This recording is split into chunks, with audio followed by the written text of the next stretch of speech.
Hello, my name is Chris. I am a ghost talking to you from the wreckage of my own life.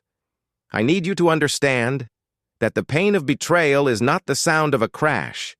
It is the slow, agonizing silence that follows when you realize that every single memory you cherish is a lie.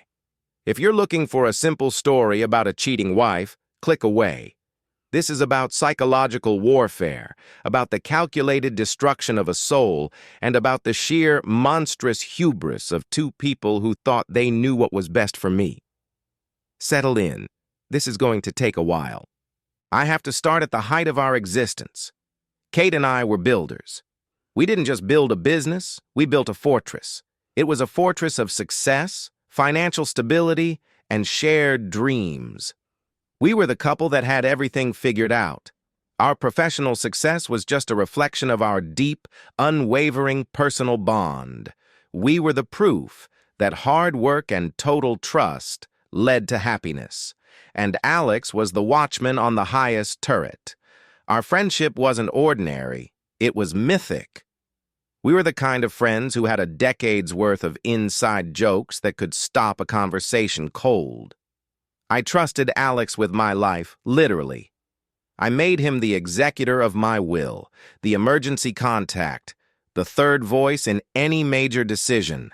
If Kate was the architect of my emotional life, Alex was the engineer of my moral compass. I used to tell people, if Kate and Alex tell me to jump, I ask how high. That's how much I trust their judgment. That statement is now the cruelest irony of my life. Our undoing, the fault line in our perfect world, was the inability to have children. It wasn't just a physical hurdle, it was a crisis of faith. We spent 2 years in that medical maze, and the verdict on my side was definitive, quietly delivered, but absolutely crushing. I couldn't accept it. I felt diminished, defective. I became obsessed with my work, throwing success at the emotional black hole, trying to fill it. Kate, meanwhile, was sinking into a quiet, desperate martyrdom. She saw my pain, she saw my denial, and in her mind, she began to conceive of a solution that was terrifyingly rational. She found her co-conspirator in Alex, who was, at the time, completely shattered by his own financial collapse. He was raw, vulnerable, and looking for a lifeline, a sense of meaning.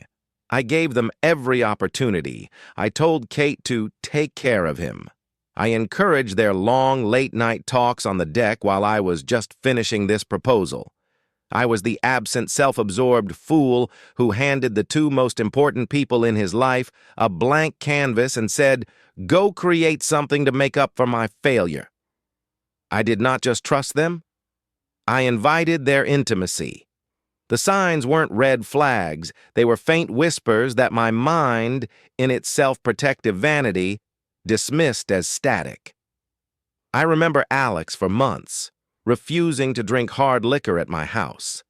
He'd only accept sparkling water. He claimed he was on a clean break from alcohol after the business loss. But now I know. He couldn't risk the lack of control, the slippage of the tongue that alcohol might cause. He was maintaining a clinical level of sobriety to keep the lie perfectly contained. Kate's behavior was a study in psychological warfare. The little tests, the random check-ins. One night, I saw a notification from a luxury hotel on her phone. I asked about it casually. She paused, looked me dead in the eye, and smiled. "Oh, darling, that's just a reminder. I was planning a surprise weekend getaway for us. If you keep prying, it won't be a surprise anymore." That calculated emotional manipulation, turning my question into her gesture of love, made me feel like a guilty child. I immediately backed down, apologizing for ruining the surprise. The realization that she was practicing her lies on me, using my own desire for her love as her tool, is a searing pain I can't shake. The sunglasses, the coffee receipts, the passwords, they were not just clues, they were breadcrumbs of arrogance. They were so confident in my blindness, in my love for them, that they became sloppy, leaving pieces of the truth where I could almost see them. They were performing a secret life in plain sight. The moment at the bar, seeing the text from Kay about the cabin and the secret meeting, was the moment the floor disappeared. That message wasn't just proof of an affair, it was proof of an established routine. It showed a shared history, a quiet comfort that had usurped the place of our marriage. I sat between them, two polished professionals, effortlessly maintaining their facade, and I felt an unbearable nausea. I went home that night and stared at myself in the mirror, asking, how long have I been the fool? How much of my life is fiction? I realized that for every happy memory I treasured, every anniversary, every promotion, they had a secret, hidden counter-memory of their own. The drive to the cabin was a spiritual death march. When I finally broke down that door, the sight of them together wasn't shocking. It was merely the final confirmation of a death I had already anticipated. But I wasn't prepared for the sheer theatricality of their defense. My initial rage quickly turned into a cold, journalistic demand for truth. When Alex calmly stated the affair had been over for 18 months, my mind seized. I looked at Kate's tear-stained face, and I saw a strange combination of fear and relief. Relief that the biggest secret, the physical one, was now dated, manageable. I started to wonder if I was wrong, if I could compartmentalize this old news. Then came the second and third blows, delivered in agonizing succession. Kate's quiet confession of the pregnancy, followed by Alex's brutal possessive declaration, "The baby is mine." It was a coincidence, but I am the biological father. I didn't react physically. I simply sat down. I felt like a scientist observing an experiment gone horrifically wrong. I demanded the whole truth, the full clinical breakdown of their motivation. And they gave it to me. The act of love was revealed. Kate's desire to fulfill my dream, combined with the brutal logic that my own body had failed me. They viewed their act not as cheating, but as resource allocation. Kate said, with chilling sincerity, "I just wanted to make sure the baby was from a good source. Someone you admired, someone who was close to you." Alex echoed this perverse nobility. "I saw you suffering, Chris. You were my brother. I felt like I was giving you the greatest gift a man could give another, the chance to be a father." They were utterly convinced of their moral superiority. They believed their intent, my happiness, justified any means necessary. They were not remorseful lovers.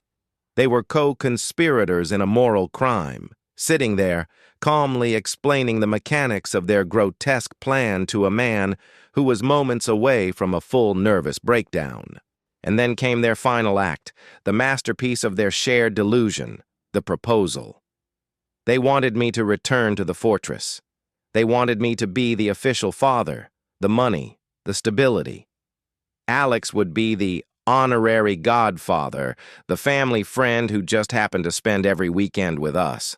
They offered me the entire package, the child, the home, the career, all built on their lie.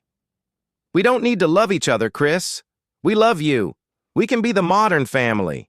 The baby will only know you as father," Kate insisted, her eyes gleaming with the desperate hope of a cornered animal. Alex added the business layer. "Think of the company, Chris. We can't dismantle it now. We're a team. We're offering you a solution that saves everything." This was the true test. They were offering me the ultimate escape from consequence, the family I craved, purchased at the cost of my soul. I stared at them, and I saw not two people who loved me, but two people terrified of having to face reality without me. I was their anchor, their source of income, their moral shield. By offering me the baby, they were trying to buy back their comfortable lives. The realization hit me with physical force. If I accept this, I stop being Chris. I become a prop. My life becomes a deliberate, conscious lie. Every morning, every lullaby, every birthday. I would be trapped in a state of eternal self-imposed gaslighting, dependent on the silence of two people who had proven their utter contempt for my autonomy. I would be raising my best friend's child, knowing that every time I looked into that baby's eyes, I would see the result of their calculated betrayal. It took every ounce of my will, but I found my voice. It was slow, heavy, and final. I stood up, adjusting the coat they had never noticed me put on. I looked at them, not with anger, but with an immense, suffocating pity. "You don't love me," I said. "You love the version of your life that includes me. And by trying to solve my sadness with your deception, you proved you never respected me. I choose truth. I choose pain. I choose to be alone. Rather than live in your beautiful, well-financed lie, I walked out and drove away. That was months ago. The divorce papers are filed. The business is being dissolved. A financial bloodbath. But I don't care. The financial loss is nothing compared to the existential trauma. I am living in a stark, empty apartment. I don't trust sunlight. I don't trust silence. I don't trust a polite greeting from a stranger. The betrayal wasn't the loss of love. It was the loss of foundation. When my core belief in my wife and my best friend was proven to be a delusion, the entire structure of my personal philosophy collapsed. Every memory is tainted.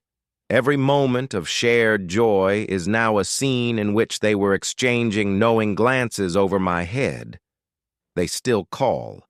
They still send long, rambling manifestos about how I am being cruel and selfish by not accepting their solution. They tell me I will regret sacrificing my chance to be a father, and maybe in a quiet, dark corner of my mind, I do. But I know that the greatest love a man can have is self-respect, and I salvage that from the wreckage. I chose integrity over convenience. I chose the cold, hard reality over the warm, soft lie. I am alone, but I am finally real. The ghost is starting to regain substance. If you have ever felt this depth of structural betrayal, where the intent was a moral assault on your personhood, please, I beg you, use the comments below to share your experience. I need to know I am not the only one who has had to crawl out of a world that turned out to be pure fiction. Thank you for listening to my story. I will update you when I find out how to truly live again.